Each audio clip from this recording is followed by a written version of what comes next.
Hello, I'm Edd China, and what car have asked me to talk to you about vans? Small, medium or full size, like myself, I love them all, but I also especially like electric ones, which is why I'm a teeny bit overexcited to tell you about the van I've got for you here. Now, before I unplug it and get going, you must remember to subscribe so you can see more of me and more of these wonderful van reviews with me in it. While Ford and its Transit family pretty much define every other class of van, when it comes to big vans, the first that comes to mind is probably the Sprinter. You might even say it's the Usain Bolt of its class. In fact, thinking about it, I recently sprinted my way into the record books in a van not too dissimilar to this one. Many people would think that the Sprinter is more expensive than other vans too. And in this case, they'd actually be correct, because this is the Mercedes-Benz eSprinter, an all-electric big van. Now, it's not necessarily more expensive than other big electric vans on the market, such as the Renault Master, the LDV EV80, and of course the Volkswagen e-Crafter, but it's almost double the price of a conventional diesel-powered big van. That means you will need some deep pockets to buy one, but the joy of electric is that that big purchase price will be repaid by some penny-pinching running costs thereafter. But make no mistake, this is a big van with big potential. Have a poke around and there's not much to separate the eSprinter from the regular van. You'd be hard pressed to spot the difference, in fact. Unlike the normal Sprinter van though, which is available in a head-spinning number of combinations, the eSprinter comes in just one size.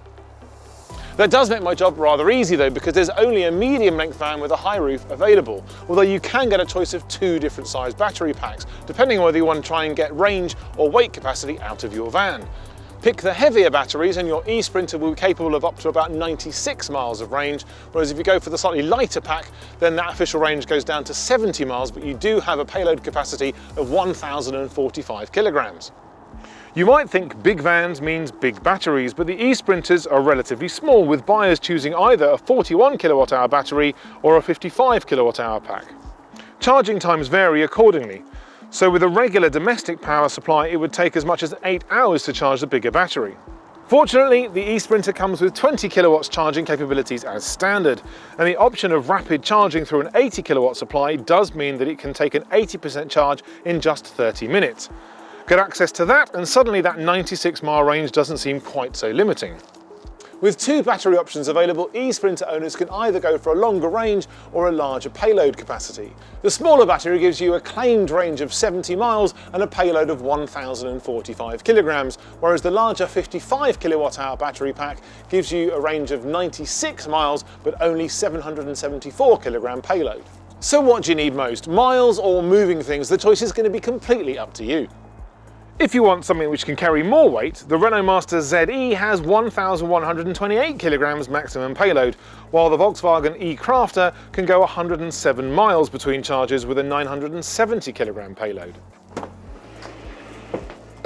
The load area is unchanged from the regular Sprinter, but as there's only one body length available, you only have a choice of moving up to 11 cubic meters. Now, the maximum load length is 3,397 millimeters, whereas the height is 2,079 millimeters, which works for me. The width is 1,787 millimeters, and that ply-lined load space is actually very useful and comes as standard. And I'm a real fan of these 270-degree folding rear doors. If you find making decisions difficult, then the eSprinter is going to make your life a little bit easier, because not only is there only one body size to choose from, but there's also only one trim option to choose from. That's no bad thing though, because the eSprinter is up to Mercedes' usual high standard, with good quality materials meeting a really well laid out interior with plenty of storage. The list of standard equipment includes a heated driver's seat with armrest, air conditioning, and a DAB radio with Bluetooth. For something that's channeling the future of deliveries, it does seem a little bit old hat in here, but the inclusion of the very latest USB-C charging ports does give it a nod in the right direction. Finally, I get to drive this, and I've been looking forward to this all day, because despite it being a big van, I know that it's going to drive like a sporty little roadster. Well, maybe not a sports car, but big vans do feel ever so wallery and sort of roll into the corners. But because those big batteries are actually under the load space, this is not like that at all. The eSprinter has an 85 kilowatt motor that produces 218 pounds-feet of instantaneous torque. And just like the diesel van, it's one of the best large vans to drive. Not only is it comfortable, but it's really refined for such a big van. The handling is superb. I might even go as far as to say that the electric powertrain makes the eSprinter even better to drive than the standard Sprinter. Like the smaller Mercedes-Benz e-Vito, the eSprinter has 4 levels of regenerative braking, which you control using the paddles behind the steering wheel. You can lift off the accelerator and use the paddles like gears to help slow you down as you approach something. And if you're really good at your forward planning, you can come to a complete stop without even touching the brakes, increasing your range, saving you money and reducing wear on the brake pads. As much as one would like to be always caring and totally mechanically sympathetic, sometimes you've just got to put your foot down, and the 85 kilowatt motor will certainly help you do that. It's the equivalent of 114 brake horsepower, so it's not lightning fast, but with that 218 pounds-foot of torque, from a standstill, the eSprinter can get moving quickly and easily. There are 3 driving modes, C, E and E+, to help you along the way, with the C mode, standing for comfort, giving you the most power. E or economy gives you full power but is a bit mean with the torque, so it's a little less sharp off the line, while E+ is for when you want to be as stingy as Scrooge at Christmas. There's less power, less torque, and it even turns the heating down. Proper miserly. Bar humbug. With a full load, you might be a little underwhelmed by the performance, especially in E+, but you'll have no complaints with the smoothness as it reaches its top speed of 75 miles an hour.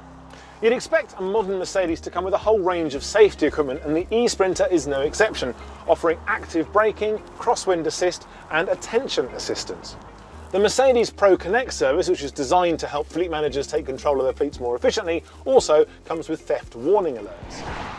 Now, if you can charge your vehicle battery as often as you might your smartphone, I can't see why this wouldn't make a pretty great van.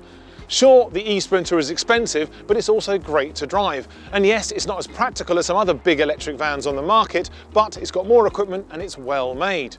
Perhaps crucially, it's only available in a one-size-fits-all option. But even so, it's up there with some of the best electric vans available currently on the market. So it gets an Edd Factor seal of approval, and What Car have awarded it 4 stars. Want to see more van reviews from me? Then subscribe to the What Car channel. You'll see each of my new reviews as soon as they're released, and in between you'll also get to watch other reviews by the lovely people at What Car.